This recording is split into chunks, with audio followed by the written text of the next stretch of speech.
बानी पीटीआई और बुशरा बीबी के खिलाफ तोशाखाना केस में डायरेक्टर नैब कैसर महमूद के बयान पर बुशरा बीबी के वकील ने जराह मुकम्मल कर ली। अडियाला जेल में स्पेशल जज सेंट्रल शाहरुख अर्जुमन ने केस की समाअत की। दौरान समाअत बानी पीटीआई और बुशरा बीबी को पेश किया गया।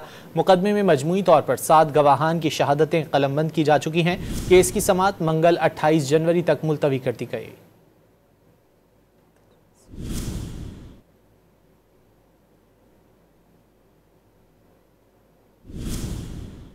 बानी पीटीआई और बुशरा बीबी के खिलाफ तोशाखाना केस में डायरेक्टर नैब कैसर महमूद के बयान पर बुशरा बीबी के वकील ने जराह मुकम्मल कर ली। अडियाला जेल में स्पेशल जज सेंट्रल शाहरुख अर्जुमन ने केस की समाअत की। दौरान समाअत बानी पीटीआई और बुशरा बीबी को पेश किया गया। मुकदमे में मजमूई तौर पर 7 गवाहान की शहादतें कलमबंद की जा चुकी हैं। केस की समाअत मंगल 28 जनवरी तक मुलतवी कर दी गई।